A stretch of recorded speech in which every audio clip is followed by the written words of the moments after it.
Hello friends, আজকে একটা বিশেষ কথা যেটা বলতে চাই সেটা হচ্ছে যে আমার সাথে সুপ্রিয়া দিন রাত কাটাচ্ছে আর এখনো পর্যন্ত তার প্রথম হাজব্যান্ড সাথে মানে সম্পর্ক রেখেছে, যে কিনা কাঁদছে আমার কাছে তার হাজব্যান্ডের জন্য এবং মিস করছে এতই। তার ফেসবুক প্রোফাইলে তার রিল বানাচ্ছে, তার ছবি দিয়ে ছবি তুলছে, তার ছবি পোস্ট করছে। এ হচ্ছে তার দুই মুখো সাপের মতো ব্যবহার। সে আমার সাথে থাকে আর তার গুণগান গায়, তার সাথে তার গুণগান।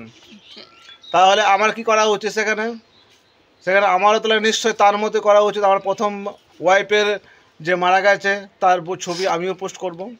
সে যখন ও বোঝাতে চাইছে তাহলে আমিও একটু ভালো করে ওকে বোঝাবো। তাহলে তার প্রমাণ ডিটেলস আমি আমার এই ভিডিওর মধ্যে দেওয়া আছে, স্ক্রিনশট করে তার আমি ছবি তুলে দেখিয়েছি যে আই মিস ইউ, মানে আমি তোমাকে খুব মিস করি। এখনও পর্যন্ত তাকে মিস করে। সে কিন্তু আমার সাথে থাকছে, আমার কাছে আছে এবং সে এখনও পর্যন্ত তার বরকে মিস করছে। তাহলে এই ধরনের ব্যক্তিত্ব মেয়েকে কি বলা যেতে পারে আমার জানা নেই। যদি আপনাদের কিছু জানা থাকে আমাকে অবশ্যই কমেন্ট করে জানাবেন। আর এর সাথে আমি সমস্ত প্রমাণগুলো দিচ্ছি, এই ভিডিওর মধ্যেই দেওয়া থাকবে। আপনারা দেখুন ভালো করে যে ওর বক্তব্যটা সঠিক কি না। ও এখনও পর্যন্ত আমার সামনে কাঁদে, তার জন্য এত মিস করছে। সে কারণে আমার সাথে যে অত্যাচার, অন্যায়, মানে অবিচার, মানে ব্যবহার খারাপ, এই সমস্ত কিছু করে যাচ্ছে এখনও পর্যন্ত, সেগুলো যদি আমি বাধা দিই সেখানে আমি খারাপ হয়ে যাই। সেই জন্য আমার ইউটিউব চ্যানেলে এর আগে প্রচুর ভিডিও দেওয়া হয়েছে, সেগুলো আমি বন্ধ করে দিয়েছি তার সমস্ত কথাবার্তা, আচরণ, ব্যবহারে। তো সেই ভিডিওগুলো আপনারা যদি দেখতে চান অবশ্যই কমেন্ট করে জানাবেন, আমি অবশ্যই সেগুলো আবার ওপেন করে দেবো, আপনারা দেখতে পাবেন। এর প্রমাণ, এর সত্যটা কি, আসলে কি আমি খুঁজে এখনও পাচ্ছি না। এর সাথে আমার সম্পর্কটা কি আমি এখনও বুঝতে পারছি না। এই সম্পর্কটা কী নাম দেব আমি এখনও পর্যন্ত জানি না। এই ব্যবহার, এরকম কথাবার্তা, এর আচরণের জন্য আমার শরীরের ক্ষতি, আমার সময়ের ক্ষতি, আমার টাকা পয়সার ক্ষতি, আমার ছেলের ভবিষ্যৎ ক্ষতি। তো এই জিনিসগুলো ও এখনও পর্যন্ত বোঝে না। এখনও পর্যন্ত এইসব ধরনের কাজগুলো করে যাচ্ছে। এখনও পর্যন্ত আজকে বর্তমানে তার প্রোফাইলে তার পুরনো হাজব্যান্ডের সে প্রোফাইলে ছবি পোস্ট করছে, মিস করছে এতটাই। আর সেই কারণে এখন আবার ওর প্রোফাইল ও বলছে আমি করছি না, ওর ফোনের মধ্যে তার হাজব্যান্ডের ছবি বলছে আমি করছি না। ও এত ভাবে যে এত বোকা সবাই যে ও যা বলবে সেটা কিন্তু সত্যি হয়ে যাবে। কিন্তু তার প্রমাণগুলো কোথায় যাবে? ওর তো নিজের প্রোফাইল তো ও তো নিজে পোস্ট করেছে। ওর বরের ছবি তো আমার কাছে থাকা দরকার নাই। যদি আমিও যদি ভাবি পোস্ট করেছি, তাহলে আমি কোথা থেকে ওর বরের ছবি পাবো? তাহলে ওর বরের ছবি ওর কাছে থাকবে। ওর বরকে আজ পর্যন্ত আমি দেখিনি, তার নাম পর্যন্ত আমি জানি না। তাহলে এই ধরনের কীর্তিকলাপ করলে একটা সাধারণ মানুষ আমি কতটা ভালো থাকবো, আমার মন মেজাজ কতটা ভালো থাকবে? তাহলে এইভাবে আমাকে উত্তেজিত করে, বাধ্য করে আমাকে খারাপ কাজ করতে, খারাপ কথা বলতে, খারাপ ব্যবহার করতে। ঠিক আছে ফ্রেন্ডস, আপনারা দেখুন এই ধরনের ব্যবহারে এই ধরনের মেয়ের কীর্তিকলাপ। হ্যালো ফ্রেন্ডস,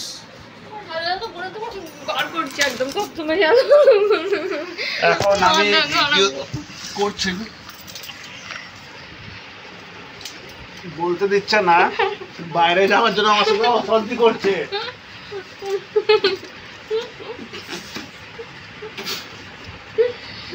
বাইরে যাও, সবসময় চেয়ার ভেঙে যাবে, চেয়ারটা ভেঙে যাবে, পড়ে যাবে চেয়ারটা। দেখি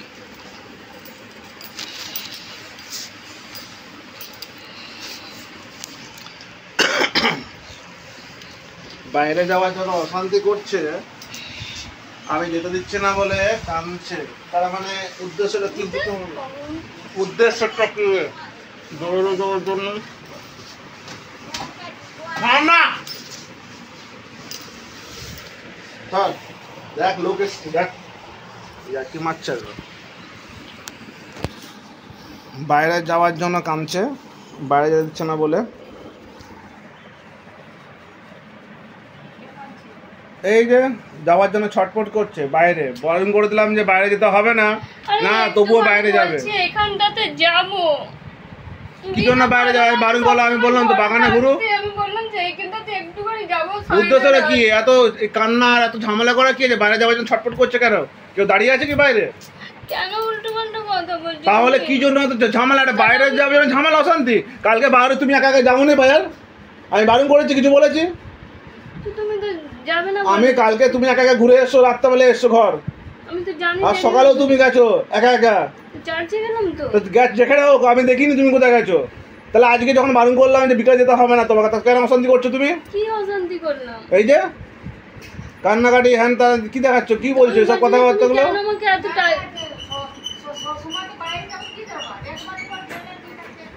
সব সময় জানি না, বিকালের দিকে এত ভালো লাগে না, আজকেই যাবো বলছি। কালকে ওকে বললাম কেন কাগজ কথা দিয়েছো মানে আজকেই মানে যাবে মানে বুঝতে পারছো মানে কিছু একটা ব্যাপার আছে। হ্যাঁ কালকে যাবার সাথে একবার চলো, তো কখন ধরে বললাম, নিয়ে গেল না, বলছে আমার সময় নেই, যেতে পারবো না। আরে সাড়ে 9 হতে আছে, সাড়ে 9 আছে, আমি বললাম যে ওরা আছে, আমি ব্যাপারটা করে একটু দাঁড়াবো। না তাহলে যাওয়ার জন্য অত জেদ কিসের? আমি বললাম আর যাবো। হ্যাঁ কান্নাকাটি করছো, এই যে মুখ বেগাচ্ছ, কান্নাকাটি করছো।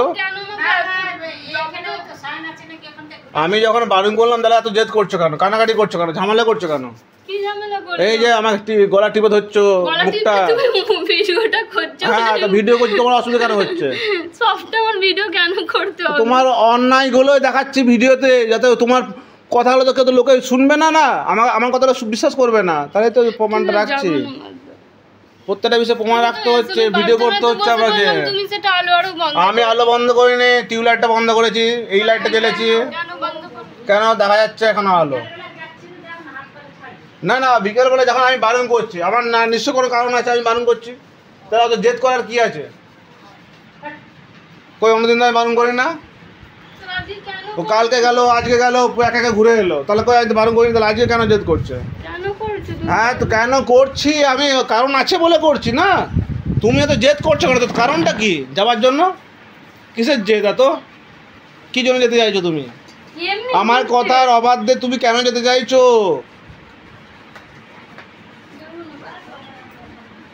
কেন অশান্তিটা করছো তাহলে?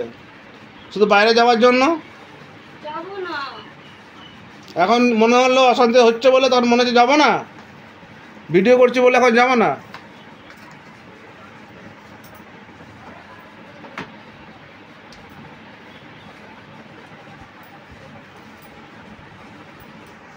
আমি বলছি তুই এমনিতে তো আমার জন্য তো সময় হয় না, মানে সময় পাস না, তাই তো বলিস তুই আমাকে সময় পাওয়ার জন্য, আমার সময় পাওয়ার জন্য তুই তো বলিস আমাকে অশান্তি করিস কিছুর জন্য, যে আমি নাকি তো সময় দিতে পারি না। তাহলে আমি যখন বাড়িতে আছি নিজের কাজ ফেলে দিয়ে, তো তুই কেন বাইরে যেতে চাইছিস?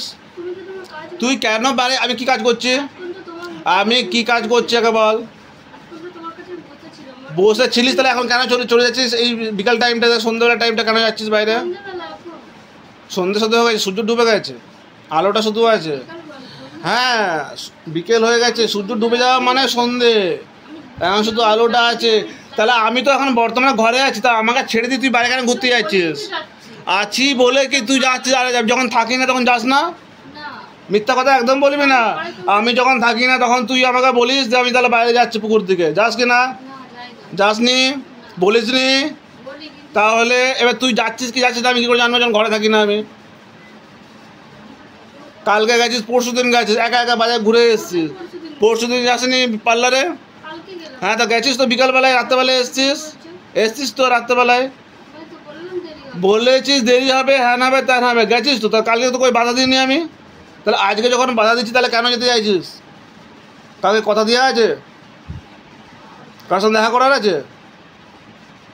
এত জেদ করছিস, অশান্তি করছিস যাওয়ার জন্য, কান্নাকাটি তাহলে কেন করছিস? তাহলে তোকে মেরেছি ধরেছি, তোকে তো বারণ করলাম যেতে হবে না, তা কান্নাকাটি কেন করছিস? ঘরবন্দি তো, ঘরবন্দি কালকে গেছিস, আজ সকালেও গেছিস, তো ঘরবন্দি এটাকে বলে না? ঘর থেকে বেরোচ্ছিস না? ঘর থেকে বেরোস কি না? তোকে পরশু দিনও আমি ঘোরাতে নিয়ে গেছি কি না, নিজে কাজ ফেলে দিয়ে ঘোরাতে গেছি কি না? সন্ধ্যাবেলায় পুরো রাত 2 ঘন্টা ঘুরেছিস আমার সাথে, ঘরবন্দি বলে ওটাকে। ফালতু মিথ্যে অজুহাত, মিথ্যে দোষারোপ করবি না একদম।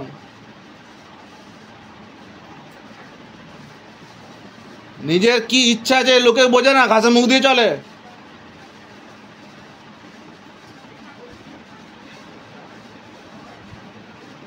ভাবছিস কেউ কিছু বোঝে না, না? ওই তোকে বেশি ছাড় দিয়েছি বলে তুই যা খুশি তা তুই করে বেড়াবি।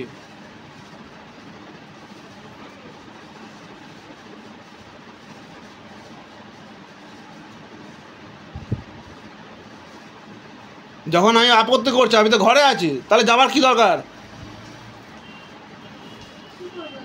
আমি যখন ঘরে আছি তাহলে কেন যাচ্ছিস? তাহলে অন্য সময় কেন দোষারোপ করিস যে আমি সময় দিই না? এখন আমি সময় দিচ্ছি, বাড়িতে আছি, তাহলে কেন তোর চলে যাচ্ছিস? আমি বাড়িতে আছি মানে সময় দেওয়া। আমি বাড়িতে আছি তো নাকি?